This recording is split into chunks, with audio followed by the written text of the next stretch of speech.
Hi there, and welcome back. It's Chris, the Family Advocacy Coordinator at the Petawawa Military Family Resource Center, and today I'm with two more folks from the MFRC, Brenda, our mental health worker on the mental health team, and Louise, our Veteran Family Program Coordinator. And from that, we're going to lead our topic of discussion today, our little chat about the veteran community and what that's like to live as a veteran in the time of this COVID pandemic. I have a few questions, and Brenda, if you're okay, I'd like to start with you to get your thoughts on my question. Absolutely, Chris. Okay, good. So Brenda, what does it feel like, or what does it mean to be connected to the veteran community? And the reason I'm asking you this is because you were not once, but you are a veteran. And now we have you on our team as a social worker. So how are you connected in the community? That's a good question.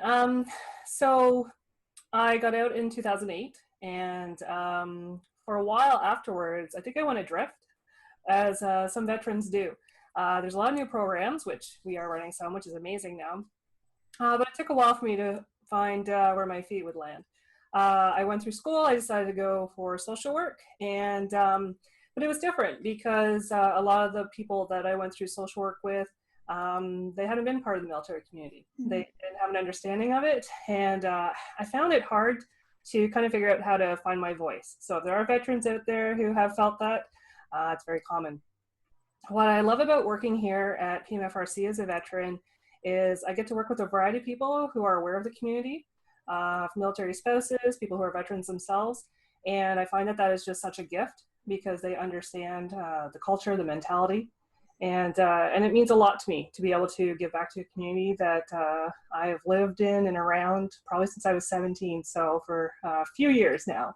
I just find that when I do have veterans come in and I'm able to talk to them, it's easy, and it's just a known space, and it's just a way of staying connected to the military community. It's different. We've moved on, but we're still part of the community, and I hope that people can still feel that when they come to us. And that's a good point that you make, Brenda, because a veteran is no longer serving in the everyday put on your greens and go to work. That doesn't mean that they can't belong to the community, does it? No, absolutely. And that's one of the things about Petawawa that I do like. The basis here, we have a large veteran community at Petawawa, and I do like going out and seeing people in the community and being able to share with them. You know, it's we still belong. And in other parts of Ontario, there aren't any veterans. Mm-hmm. So I think it is a bit of a gift in the area. And for sure, the community is very strong and very well supported through PMFRC. For sure. And I like your word, the gift, because we kind of have a gift in the programs that we can offer through Louise, being the Veteran Family Program Coordinator. So Louise, let's have a look at how you can connect with the veterans in the community and what you would feel would be a good connector for those folks. So right now, obviously things are a little bit different. Typically, I would receive a referral from usually base mental health for medically releasing veterans, and I would connect them to different supports that they would need, answer questions, help them just to kind of figure out a little bit about the process of the release. There's lots of moving parts and it can be very confusing. And so part of what I would do would be sit down and meet face to face with them. And we can't do that right now. So what we can do though is do it virtually. We have set up some office hours for me, virtual office hours, Wednesdays from 10 to 11 and Thursdays from 2 to 3. And then I can also always be reached by email, and I can make a phone call. We can chat. We can figure things out like on phone. However, people are comfortable reaching out to me. My contact information is on calfconnection.ca/Petawawa. Contact us. So I'm not going to say it here because scribbling and writing it down and everything might be a little much. But yeah, so those are ways that I can still remain connected.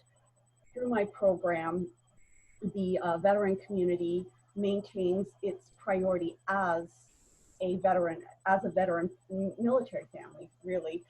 They don't lose any of the resources that they had while they were serving. So that keeps us connected to those families. And that's an important piece. And Louise, you're not a veteran of the military because you haven't served yourself, but you are certainly a veteran of this community. So if a veteran were reaching out to ask about different resources and activities that are happening in the Petawawa, Pembroke, even probably Deep River area, I'm sure that you would have a pulse on how you could get information to those folks. Absolutely. One of my strengths is doing research and finding information. So taking that off their plate is always a pleasure for me. I enjoy doing it. So the more I can dig for somebody and find information, I'm also learning at the same time, right? So it gives me more tools in my toolbox to help people. So That's yes, right. absolutely. And like I said, the continued connection to MFRC programs and services is key, because mental health is a big concern in the area, and particularly for the medically releasing population. So the family maintains the capacity to access mental health services if they're already accessing. It's a seamless transition. There's no coming out and going back in, and the member themselves can also, once they've released, access those supports too. And Louise, have you had much contact with veterans who are living by themselves and kind of feeling a little bit lost in terms of going for a coffee with a buddy or those kinds of things? And if so, what have you suggested? I haven't, actually. Okay. It's quite quiet on that front for me. Oh, good. Yeah. Well, good, in that hopefully the veterans are connecting with each other, however that looks in times of this pandemic. Absolutely, and I think when Brenda stated that it is a community that's very fulsome here in this area, I think that those pieces are there. But if anybody needs to reach out, please do, and we can connect and talk about different ways. That's great. That's a great segue, Louise, into my next question, because we can chat about all of these services as much as we want, but if a veteran doesn't know how to reach out, then those services are not going to be helpful to them at all. So Brenda, from your perspective, can you give us a little bit about what you can share with the services that we offer? And we'll take it from the mental health side of things. Well, from the mental health side of things, actually, I think a place for a lot of people to start would be our single sessions, so I actually really like doing them when people call in, and sometimes they're not too sure themselves what they're looking for. Mm-hmm. And but they're like, I have an idea, I'm not too sure, maybe it's parenting with PTSD, maybe it's, there's different things that kind of go on with spouses. So when they come in, we just sit down and have a chat and see where they're at, see where their goals might be. And then maybe they come back once, maybe a few times for supports. And then we have some longer term programs that they can come into. And all of which is enjoyable and fully supported. And just so that veterans understand, it's you don't have to have the answers. If you just have a feeling that you need help, reach out and we'll help figure out where you best fit in the programs that we have available. Mm-hmm.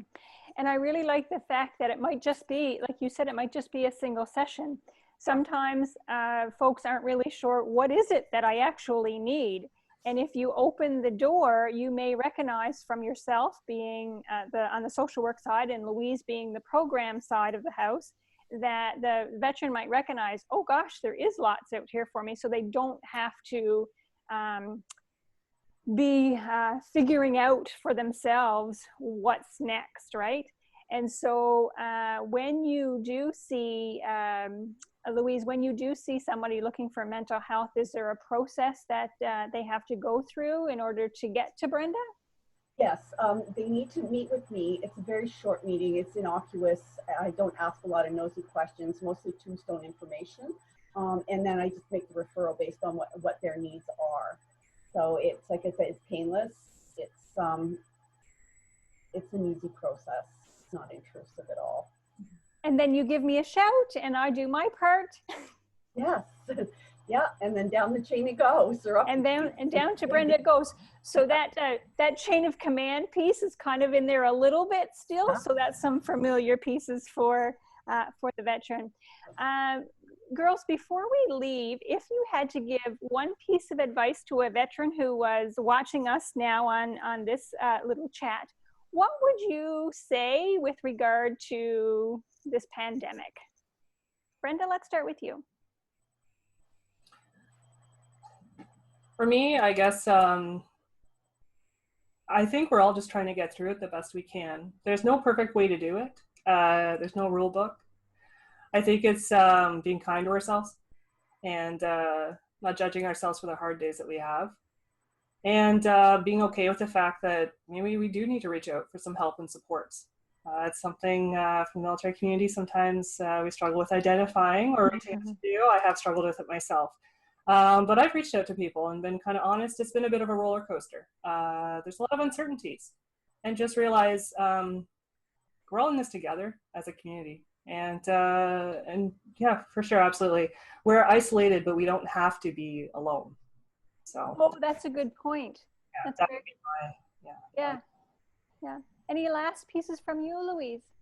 No, I think like this too shall pass, right? Just reach out for the resources that are available to you and ask for help. Like Brenda said, it's important to be able to ask for help. That's strength, actually. Mm-hmm. Yes, a strength. That's right. Brenda, I'm going to piggyback on your kindness piece for a second. During the month of May, the mental health team has put together a great calendar of 31 things to do over the month of May that will support and help you grow in terms of your mental well-being. So that could very well be start a journal, do some breathing exercise, or even drop off a coffee at a neighbor's house. So we're using two hashtags. Hashtag Get Real, which we really want folks to speak about how they're really feeling. Don't just say, oh, I'm okay, when the other person realizes, I don't know that you're just okay. So get real about those feelings. And the other hashtag is hashtag kindness. So if you are a veteran out in our community and you know of somebody who could use a Timmy's or just a little friendly note to say, hey, I'm here if you need to chat, go drop it in their mailbox, and that may brighten somebody's day, and it'll certainly make you feel better because you reached out. Well, thanks, girls, for joining me today to continue to have our mental health discussions and to include the veteran community, because it is a big part, as Brenda said, of our community here in Petawawa. And we want those folks to recognize that we are here to help them as well as the serving member. Again, thanks for taking your time, and we'll chat with you another day. Bye for now. Bye.